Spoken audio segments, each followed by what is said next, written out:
Hey business besties, welcome to the Female Founder World podcast. It's Jasmine. I'm the host of the show and I'm the creator of the Female Founder World universe. It is so good to be back chatting with you all. Today I'm in person speaking with Georgina Gooley, the founder of Billie. You know them best for their razors. They went viral after launching in 2017 and being one of the first women's razor companies to actually show body hair. She sold the business after a few years for more than $300 million. And you know what? Maybe you're not trying to build this huge venture-backed D2C company. I totally get it. I am not trying to build a venture-backed company that I exit for $300 million in a few years. That's not what I'm about. But I still learned so much from this conversation with Georgina. She is a branding genius. She worked in advertising before she started her business, and she dropped so much gold in this conversation for anybody who wants to create just a moat around their business by creating a brand that actually stands for something and says something. She's got some great marketing tips.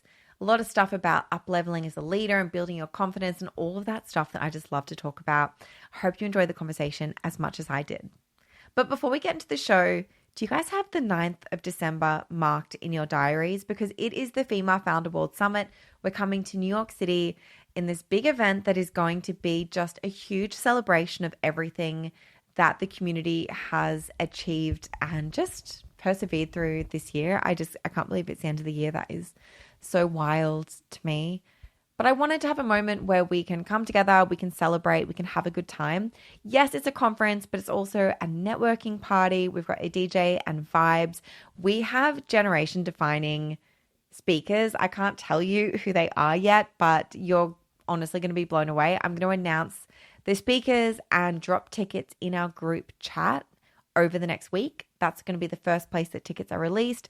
They do sell out really quickly. We have never had an event that we haven't hit capacity for. So I really do recommend that you get into that group chat and that you just check it so that you know when tickets drop, you get one. I would hate for you guys to miss out.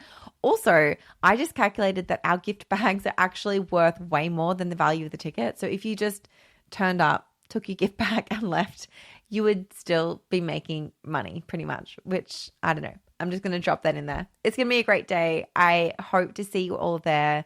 What a bloody year. We really deserve a bit of a celebration. Okay, let's get into the show.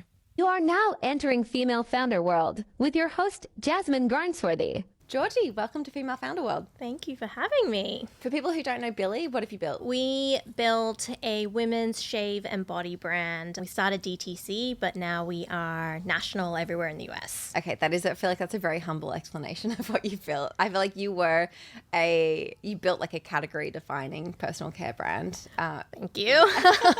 Yeah, I mean, I think we definitely saw an opportunity in the women's shave category. So I can tell you a little bit about sort of the background and sort of the genesis of it. But when we saw, this was like 2016, we saw that, there were these new startup companies in the men's razor space disrupting those categories. Like Harry's? Yep. And when we started to dig into the women's razor category, what we realized was even the sort of legacy women's shave brands, they were all sort of started as men's brands and then like spun into women's brands. And so what that meant was women were really an afterthought in this category, and that came into play in a number of different ways. So one, they were paying a pink tax on a product that, a men's razor, a women's razor, pay more for the women's razor.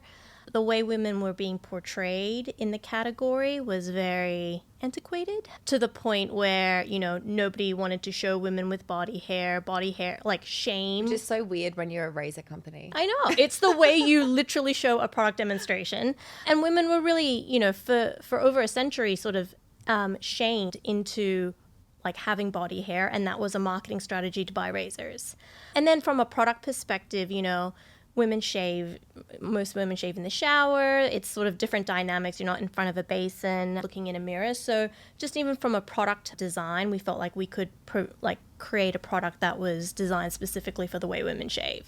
So a few factors, and nobody was really tackling the women's shave market. I think even as we were talking to investors, a lot of like male investors, they sort of question, yeah, we can see that there'll be traction on the men's side because men care about shaving, but do women really care? And so So we felt really bullish that there was an opportunity that was being overlooked. You could see it playing out on the men's side. There was no reason it couldn't play out on the women's side. And that's where we saw the opportunity. What are some milestones that you've hit? So I know that the business was acquired a couple of years ago, last year, for what, 310 million? 310 at the end of 2021. You're in Walmart. So we're in Walmart. Yeah. So a few milestones. We launched in November of 2017 after building the company for about a year before then.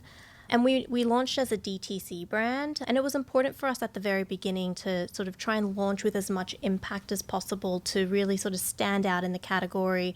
You know, there were a lot of other DTC brands out there at the time in different categories, but they sort of felt all quite the same. And I wanted to really make sure that, you know, Billie sort of had its really own strong identity and really knew what it stood for from the very beginning. And I think that really sort of paid off because, you know, we got a ton of press traction in the beginning, and sort of by day 3, we had sold to all 50 states.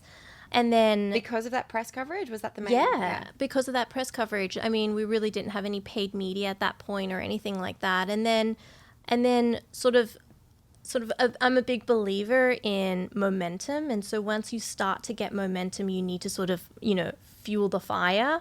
And we were able to do that. And so by month 4, we had reached our, you know, 12-month targets. Wow. We raised along the way. We made some campaigns that went viral. I remember all of this. I remember scrolling on Instagram and seeing these images and being like, wow, like this is a very clear, you have a real stake in the ground about what this brand stands for. Yeah. And so, you know, that really put us on the map. I would say we did this campaign 6 months in called Project Body Hair, and we were the first brand in the women's shaving category to actually like show body hair and then, you know, say that shaving is a choice and not an expectation, which was unfortunately a really new message in this, you know, century-old category. But then, you know, quickly, because we were able to gain a lot of traction, you know, we were approached by a big company to potentially be acquired. And we actually signed a deal, but the Federal Trade Commission reviewed that deal and, you know, that was eventually blocked. Ooh. So then we pivoted and we were able to find someone else that wanted to acquire us, Edgewell Personal Care, and they were able to acquire us at the end of 2021, right before we were going nationally into Walmart stores in the beginning of 2022. And then in 23, we sort of launched everywhere. So now you can find us like Target, CVS, you know, all grocery, all drug, all these places. Congratulations. Yeah. So thank you. It's been a really wild, intense ride, but yeah, it was a lot of fun, and we were fortunate. There were many things that came into play that allowed us to sort of see that journey, but you know, luck and timing are definitely one of them as well. Okay, let's go back to the beginning. So we have a mix of people listening. We've got folks who already have businesses, they're small businesses, and you know, small business, the definition of that is actually businesses that are doing millions of revenue a year. So like that's not some condescending term. Small businesses are genuinely the backbone of the economy. We also have people who are thinking they've got like these big category defining ideas like what you had. And I'm curious about like what the lessons are from your launch that you can apply to both of those folks, about how you make an impact, how you get those first customers, and how you really like set yourself apart as a brand. Because at the end of the day, you're selling razors, you're selling something that, you know, you haven't like hugely innovated on a product, but you've created this sense of brand around it that is so strong. And your background is in advertising and marketing. That's where you came from. Right. What lessons do you have for people about how to set apart right from the beginning? So I think, you know, when you talk to investors, a lot of people talk about product market fit, which is obviously very important. But again, we had razors and we know people are using razors. And so product market fit is important. And we optimized the razor and designed it to make it, you know, tailor it specifically to the way women shave, and, you know, and thought about a number of different things that sort of facilitated that. But brand market fit is something that's super important. And I think that's really where we saw an opportunity to claim our mark in this category. And so, who is going to buy that? You need to be very clear on, like, what is your brand? Who is buying you? And a brand to me isn't just your logo and how you look. It's like a person, right? Like, how you look is one thing, but how you think and how you behave and how you feel, like, all of those things need to be defined. And that's sort of, and defining that, and then knowing who that appeals to, and hopefully the market is big, that you're talking to a market that's big enough and that would be attracted to your brand. I think you have to realize it might not be for everyone. So, when we launched our project body hair, there were a lot of people that were like, this is disgusting, stop showing me body hair. And we kind of knew that going into it. We knew that this would maybe ruffle some feathers, and that not everyone would be supportive of maybe the message that we had, but that was okay. Because we felt really strongly like this is core to our DNA. We felt that there was enough people out there that would, that this message would resonate with, and that was okay, right? And that's what we saw. And it's a little bit of a gamble, because I think when you try and appease everyone and you become this like really like beige vanilla brand, you sort of don't stand for anything, and then you're sort of people can forget you very easily. That makes a lot of sense. For people who are kind of trying to define who they are as a brand and who they are for, what are some of those questions that you ask, or like what's the documentation that you put together? Like, how do you externalize that in a way that then you can communicate it to a team, to a creative agency? Like, what are you actually putting together? Yeah. So, I mean, that is the documentation is super important, particularly as you scale and sort of the brand becomes bigger than you or a couple of people that have initially started like the kernel of the idea. But I think it's we now have like 100-page brand book that gets like, if we were a shape, what shape would we be? And all of these sorts of things. What shape would you be? What's the answer? We'd be like a circle. Yeah. Or like if you were a subject in school, we're recess, But so we've gotten now like really, really into it. But in the beginning, I think you are looking at sort of, you want your visual ID and your guidelines on how you show up, right? And then you sort of have tone of voice. And then you can have, as you think about like bringing like how we represent women, like what are the things that we're doing there? And you just sort of like, you just kind of keep building and getting more until you sort of figure out what subject you are in school. Yeah. And the more detail and the more color you can bring, like what's the world, you're building a world. Yeah. When you're building a brand, you're building a world. And so the more, you start small, but then as it keeps growing, you just keep adding to it, Yeah. I think this is so important as well as a business is growing, because when you start off, you can have this, maybe you as the founder, you're the customer, and so everything feels really intuitive to you, and so you can have that gut sense check of like, yes, this, no, yes, no. But then once other people are responsible for making those decisions for you, you need to have this like very clear. Right. You need to have a sort of a clear roadmap. You need to bring the right people along. That's really important. And I think a brand is a sort of living, breathing thing. It evolves.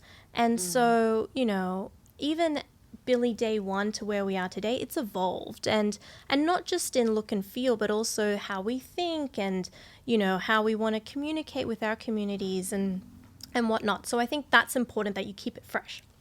Okay, so I want to continue talking about this getting traction, getting your first customers piece. So you had this immediate success through press coverage. Yeah. This is back in 2017. Okay. Then what are you doing? You're doing paid ads. What else was working to kind of get those first customers in the door? Yeah, it was really press and paid. Yeah. And those two working hand in hand. And then at the time, I mean, even now really, it was Facebook, Instagram. Those were the big levers. And, we sort of did, influencers and affiliate marketing, but really the, search, things like that. But really sort of the big driver at the time, this is, 2018, was Instagram, Facebook. If you were going to do it again now, what would you do differently? What channels would you use? I think now, paid social is still sort of, I think, the main channel, but the dynamic has changed, right? And it's become more expensive to acquire customers. And I think, sort of 2010 to 2020, you're seeing all of these like purely DTC brands. And now what you're seeing is this omni-channel approach, even for really young brands. So for Billie, I think we were 4 years in before we went into retail. I think what you're seeing now is omni-channel is sort of from the outset. People are thinking about, all right, like we might get a little bit of traction and prove that we have that product market fit, that brand market fit, but pretty quickly, are we going into Amazon or are we going into a retailer? How are we going to get that scale? Because your paid dollars only go so far these days. I want to switch gears a little bit and talk about fundraising and how you get something like this off the ground. So, some folks might be building a business where they are bootstrapping and they're profitable and that's what they're doing. But for somebody who wants to grow really quickly and get to like a really big exit in a short amount of time, you need external money to kind of help you do that. Right. I want to understand what your fundraising journey has looked like and what are some of those lessons that you have now that you're like on the other side of this for somebody who's just getting started. My co-founder and I, we were first-time founders, right? So we didn't have sort of a track record to be able to immediately raise money. And, we took a lot of meetings and got a lot of no's in the beginning. And the first check that we actually got was through an accelerator here in New York, and they gave us $100,000. And we were really, really scrappy. So we pretty much built the entire business with the exception of an inventory order. But, doing... So you didn't have any product, but you had the brand and the website. Exactly. And, we had like samples of the product, just not, mass produced. And along the way, though, we kept in touch with all the investors that were sort of saying, okay, we'll see where you get to and whatnot. And I think for us, showing progress was the best way to fundraise. So just keeping in touch and then like, hey, like, remember how we said we were going to do this? Now we've done that. And we're just keeping you up to date. And that's always been the best way for us and our experience to fundraise. It was rather than kind of create this big process and whatnot, it was just sort of like, deliver what you said you were going to deliver, whether that's like developing the product, developing the brand, or once you launch, getting that traction, and then sort of keeping up the conversations with investors so that when the time does come to raise, you're raising. So by the time we launched in November of 2017, we had around 1.5 million. And then, and then that sort of, we kept growing. And as, again, like we sort of raised then 6 months in, and then a year in, and the raises just kept getting bigger and bigger, and we kept using them to fuel the momentum. Is that terrifying? Is it terrifying? Do you just get used to it when you're bringing in these big fundraisers and you have these investors who are looking at you and the responsibility just snowballs as the business grows? I think you were in a whirlwind, right? And so you do, like, you'll raise money, and that's great, and you have like 2 seconds to celebrate, and then you have to sort of figure out how you're deploying the money and like making good on that money, right? And that investment. And so I think sort of you do have these moments where you're like, oh, that's a lot of money, and all of a sudden we got to do it. But I think you're so focused at like the task at hand that it's always like that was the one step to get to the next step. And so you're always kind of looking ahead, and things happened really quickly in our, by the time we were acquired, we were 4 years old. We'd already been through one acquisition that was blocked by the Federal Trade Commission. So things just kind of developed very, very quickly. And so we were always focused on like, okay, what's the next thing? What's the next thing? What's the next thing? I ask that because I think a lot of people might have a big idea, but they are just really intimidated by the thought of how big it could be and actually going after the funding that they need to get the scale that maybe the idea deserves. And so I am always curious about folks who have done this on a really large scale about like, what is it internally that just allows you to have that confidence in yourself to kind of bring an idea like this to fruition and have this kind of impact? Yeah, I think for me, I truly believed that like this, like this was a brand that didn't exist, and as a consumer or a customer, I would want it to exist, right? And so, it was a lot of fun. Like in many ways, it sort of was very natural. It was a lot of fun to build, and I think from the beginning we were able to see like, oh, people really like this, and like people are sharing their razor like they would a makeup brand or whatnot, and people were getting really excited. And so I think, there was, when you launch, you sort of feel a little bit like you're out there and you're naked, and you're like, I think this is good. I don't know if anyone else will. And I think once we got a little bit of validation, then we felt sort of encouraged to double down and to sort of scale it and to just really like chase after that momentum. How long into the business did you start taking a paycheck out? This is something that I think a lot of founders don't talk about, in that it actually does take a lot of sacrifice when you're getting started to get a business to a point where you can pay yourself. Yeah, I think it would have been a year in. Right. And I left a paying job in advertising. And so, that year, that sort of your longer than a year, but maybe like 15 months or something, you change your lifestyle. Yeah. You change your lifestyle. You make sacrifices, and you really, really focus on the business and all the luxuries that you had. You kind of, you don't look at shops anymore. You just focus on the business. Obviously, I was really lucky. I was with my husband, and so sort of our day-to-day living needs were covered, and that's, a big privilege that I had. But yeah, you're being your most sensible self. I want to spend a sec just talking about this failed acquisition. So you were going to sell the business. It didn't happen.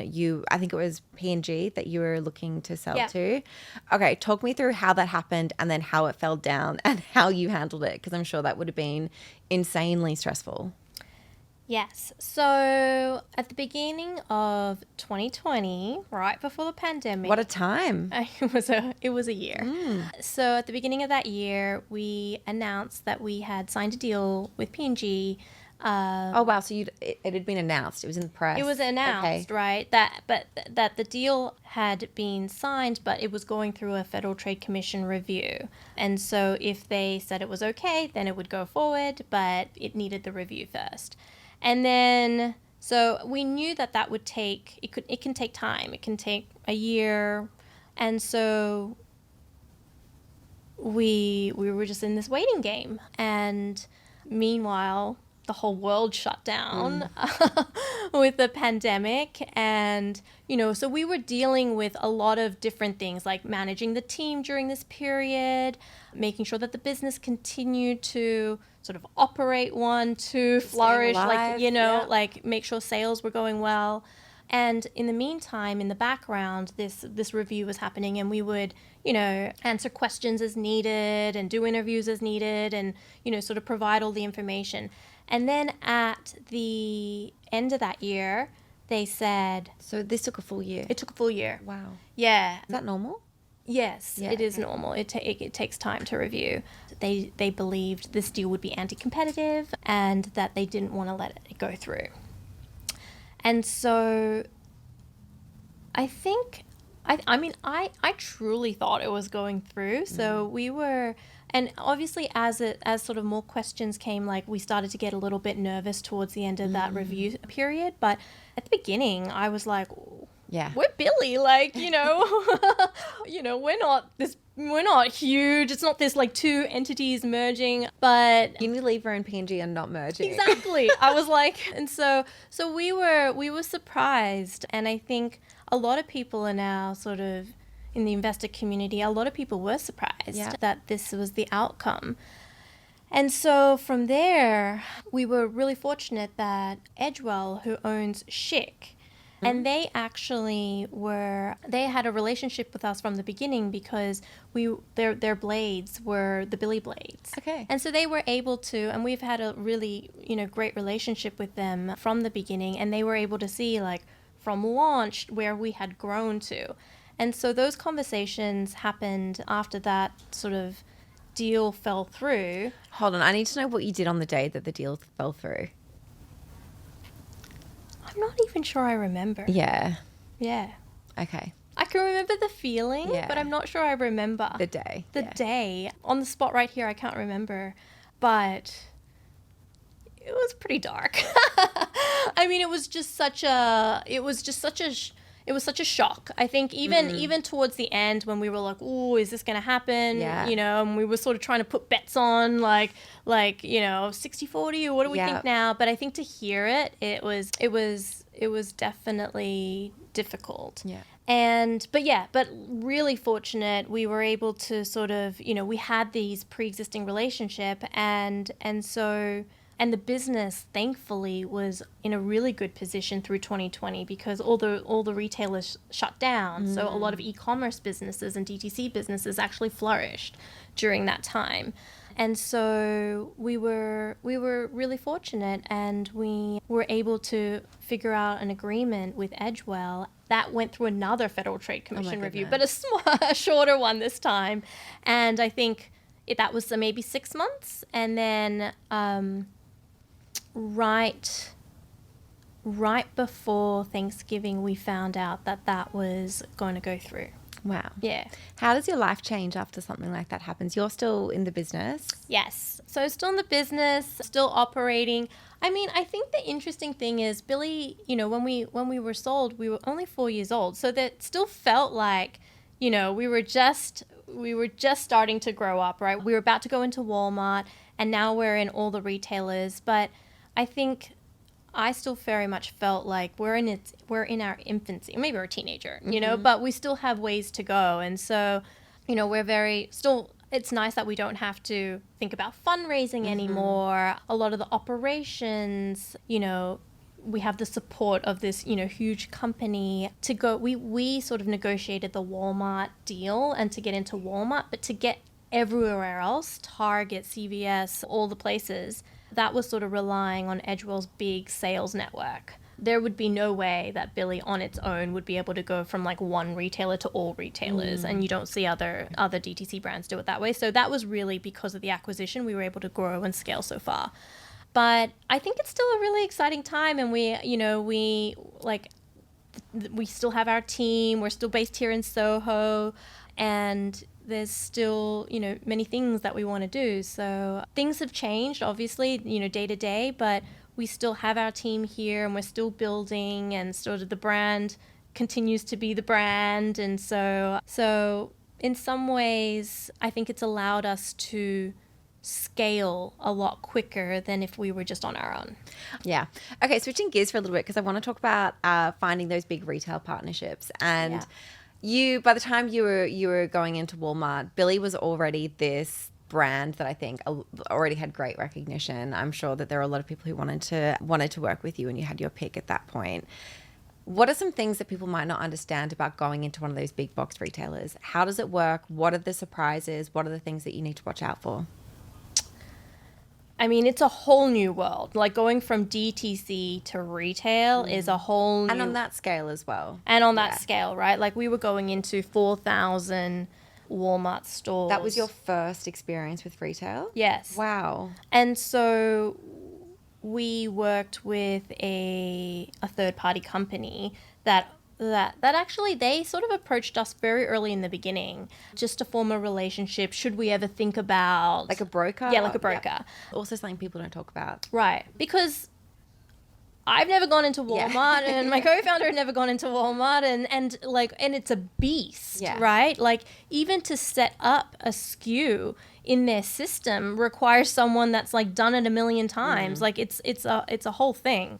And to understand, what the right deal is and like what can you ask for and where, someone that like clearly has done it before, has done it for other brands, has a good relationship with the retailer so that, they're also kind of scouting these new brands for the retailers as well. So it's kind of like a two-way sort of situation. But I think the big thing for us was making sure that when we launched with as much sort of in-store theater and presence as possible. That was really important because, retail is such a busy environment. It's not like your website where, it's all your real estate and you can sell it however you want and show all these beautiful imagery. Like, you need to stand out on shelf.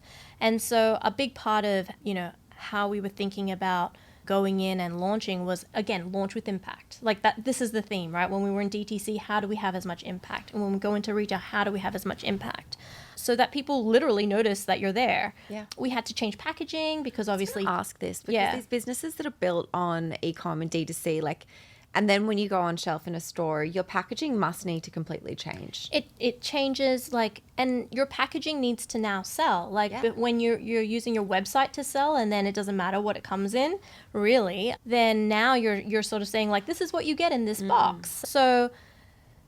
So that was a big thing. Logistically, building up inventory to make sure that you have enough to fulfill for these 4,000 stores, and then if they all get bought out, you can refill. So all of that was, you kind of need someone to hold your hand. You can try and do it on your own. It's just the margin for error is quite. Gives me anxiety to think about doing that. Doing that so I would, if I was to do it again, I would go with a broker again. Can we demystify the broker piece a little bit more? How do these folks work? Obviously you need to kind of sell it to them as well. To the broker? To the broker, right? They have to want to work with you. They get their pick of who they want to work with if they're a good one. How do those relationships form, and what does it look like? Are you paying them a commission? Do most brands pay commission, or is it on a flat rate? What does that arrangement, how does it shake out? So we had a couple of relationships with different brokers, but the one that we ended up working with to go into Walmart, they approached us really early on. So they're also scouting brands and seeing who's a potential and sort of forming that relationship. And so I think at the end of the day, you just want people that you feel comfortable working with and that you trust and that will be good partners to you. They obviously need to have really good, strong relationships with the buyers at the retailers so that, you can get that sort of end cap display or the on-shelf signage. And for people who don't know what end cap is, those are the displays at the end of the aisle. Where you walk past and you're like, oh, I want that thing. Right. I'm going to walk in the aisle and get it. Usually, sometimes the products are there and there's signage, but it's like a billboard in store. And that's a good get. Yeah. You want as many of those as you can get. And so then you work together and, they help. They bring sort of the retailer and the brands together. They sort of help you with the assortment and how, they kind of know a little bit how the buyers think. And so they're sort of coaching you throughout the whole thing until you hopefully can sell in. And then from there, it's sort of setting you up in the system and making sure, they'll help you with sort of how we think about, how many units do we need from the get-go and all of that. And they get paid on a commission once you sell. Okay. So once you're sort of in and selling product, then there's commission. I want to quickly talk about subscription because I know that early on when Billie first launched subscription, I think was quite a big piece of it when you guys first, does that continue to be a big piece of the business? Yeah. Okay. Yeah. I want to understand how you figure out whether your product should have a subscription, how you price that, and if there are any tools that people can use to kind of set up that kind of process. Yeah. So we were only subscription for our razors and the refill blades. And I think subscription is great. It's a great business model, but you can't make every product a subscription. It just doesn't make sense. And so I think if the product makes sense to have a subscription, then go for it. But I think there are many products that just it got a bit sexy for a while there for everyone to have a subscription, I think. Yeah, and exactly. And some things I think were offered as a subscription that really were are you sure? I know that makes sense. Yeah, I know that makes sense for you as a business, but I don't know if that makes sense for the customer. Yeah. So I think always with every decision, just putting yourself in the customer's shoes is the first thing you need to do and be does that make sense? Would I buy that? Why would I buy that? Is it priced right? At this point, everyone's competing with Amazon, probably Amazon Prime. So how does shipping go into it? Because people don't want to pay for shipping. So So that's how we think about subscription. It's now a portion of our business, not the entire business. We are on Amazon, we are in all the retail shops. So, but it's an important part of the business. And I think for a lot of customers, it just makes sense for them. Like they don't have to think about it, set it and forget it. Like they shave, they know how often they shave, they know how often they need refills. You know, we ship it to your door for free. So it still works. It's not 100% of our business anymore. I want to talk about management and leadership and what your style is. You obviously had, you'd built this career in advertising. It's not like you were 22 and coming into starting your own business. Like you had a little bit of experience under your belt. But I am really curious about what's kind of helped you up level as a founder as you've kind of been building the business, because something that I see with all of these founders that I'm speaking with is like the business grows as they are able to grow themselves as well. What are some things that have helped you? Yeah. So I think prior to Billie, I probably had managed maybe like 4 people under me. How many people are there now? And now at Billie, I think there's about 65, okay, so 70.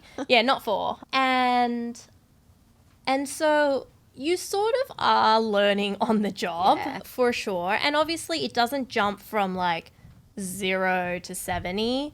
You know, you're sort of growing with time. And then I think bringing on at the right time someone who is like more is focused on HR, and a people person, they sort of become your counterpart to sort of like, okay, here's like they've got experience scaling at other places, you know, the right things to put in place, and they're kind of a coach to you. But a lot of it is also just, I think you have to figure out what kind of leader you are and what's like natural and true to you. And then sort of coupling that with resources or a HR person or whatnot to sort of professionalize your leadership is important. But I think we, you know, for me, like Billie is just the people. Like it's the people behind in the company that make this brand, that make these products. And so, you know, who we brought in, recruiting was something that we cared a lot about and were really picky with, you know, who we wanted to bring in. And then I think just making sure that people were really good at what they do, were like absolute sort of like entrepreneurs at heart. Like they were able to like, there's mess and there's chaos, but we can figure out, like we have this like can-do attitude. We can figure out the solution to this problem that we don't know exists yet. Yeah. And I think figuring out like how to get all the teams working. So in the beginning, you sort of hire these specialists and you have a number of individual contributors. Yes. Right? But once you start to scale, you need those individual contributors to become managers, to become cross-collaborators, to be peers. It's actually really hard. It is hard, and it's sort of a little bit trial and error, and you realize like some people are really good as individual contributors and they're not actually really good at being managers, or they're not the best collaborators, which makes it like difficult as you want to grow and scale. And so, you know, I think you're sort of like learning as you go and pulling in the resources along the way to sort of help you figure it out and navigate kind of the growth trajectory that you're on. So the last thing that we ask everyone on the show is just for a resource. And that is something that for folks who want to build something to the scale of what you've built, what book should they read? What podcast should they listen to? What habit should they start doing? What's something that you recommend? So habit-wise, I would say I think it's really important that you be a ruthless prioritizer. You really have to there's a million things competing for your attention, some of them more urgent than others. The urgent thing doesn't mean it's going to have the most impact to your business. Yeah. So you have to be like, I think that's a discipline that needs practicing, but ruthlessly prioritizing what's going to have the biggest impact to your business. Everything else can fall down the to-do list. That's a habit, and the sooner you can kind of practice that, your business will thank you.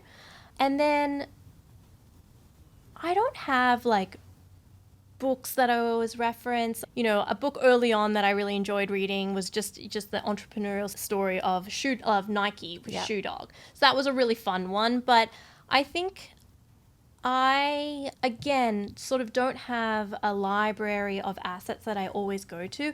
As I'm working through things like different challenges that come up, I'll seek out, I'll just go on the internet and look at articles and read up on where I need to be right now. Yeah. But I kind of let my journey dictate what resources I need to pull in versus just always sort of like listening to podcasts or reading books just kind of aimlessly. I kind of need to be tailored right now to what's the challenge that I'm facing, and then I pull in resources there.